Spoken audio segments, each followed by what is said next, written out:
Bienvenue sur la chaîne Interprétation biblique du Coran. Dans cette édition, il sera question d'une introduction générale au livre intitulé S'agit-il de Mahomet ou de Jacob? Interprétation biblique de la sourate Al-Falaq. Ce livre a été initialement conçu sous le titre Le Seigneur de l'aube entre Mohammed et Jacob. Étude comparative entre le Coran et la Bible. Le premier élément qui nous intrigue dans la sourate Al-Falaq porte sur la signification du Seigneur de l'aube. En effet, le Seigneur de l'aube est l'un des seigneurs divins qui accroche l'attention du lecteur du Coran. La sourate 113 intitulée Sourate du Seigneur de l'aube nous laisse entendre que ce Seigneur divin se distingue des autres seigneurs coraniques par son pouvoir de protection contre le mal des êtres, contre le danger qui pointe de nuit, contre la magie et contre le mal de l'envieux. Dans cette optique, le Seigneur de l'aube se présente dans la tradition musulmane comme étant un seigneur auprès duquel le prophète Mohammed aurait demandé la protection contre le mal ambiant. La tradition musulmane fait passer la sourate du Seigneur de l'aube tantôt pour mécoise, tantôt pour médinoise. Elle ne nous explique pas clairement quel est le rapport entre le prophète Mohammed et la sourate du Seigneur de l'aube. Elle ne s'accorde pas sur la signification du Seigneur de l'aube. Elle ne s'accorde pas non plus sur la signification des vocables comme al-falak, al-gassik et le verbe wakaba. Elle ne nous établit pas le rapport entre la signification du troisième verset, gassik ida wakaba, et le pénis lorsqu'il se met en érection évoqué dans certains ouvrages de la tradition musulmane.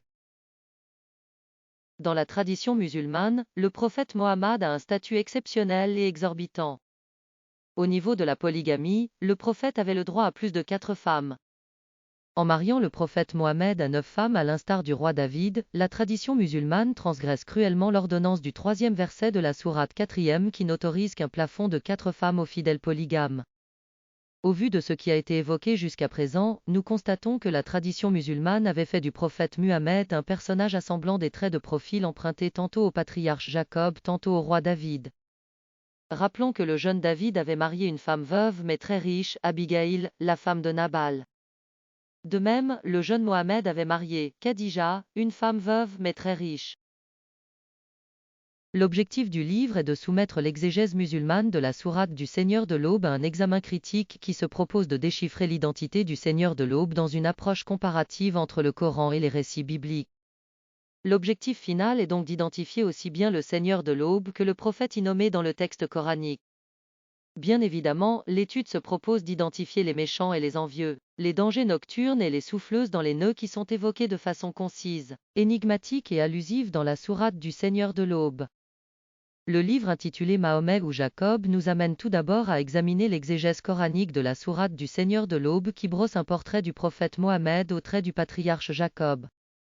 Il nous amène par la suite à découvrir l'intérêt de l'étude comparative entre le Coran et la Bible et à explorer le monde de la Bible et ses rapports avec le Coran. Cette démarche nous amène à savoir si la sourate Le Seigneur de l'aube porte sur le prophète Mohammed ou bien sur le patriarche Jacob. Le lecteur qui pourra suivre l'auteur dans les dédales de ce cheminement sera mieux outillé pour juger l'essai intitulé « S'agit-il de Mahomet ou de Jacob ?» Interprétation biblique de la sourate Al-Falaq. Rappelons que le livre initial s'intitulait « Le Seigneur de l'aube entre Mohammed et Jacob. Étude comparative entre le Coran et la Bible ». Il s'agit au fond de proposer une nouvelle lecture du Coran intitulée « L'interprétation biblique du Coran ». Nous y reviendrons. Rappelons que ce livre a été auto-édité en 2020 sur Amazon. En attendant de vous retrouver autour de ce livre, je vous souhaite une très bonne journée. À la prochaine les amis.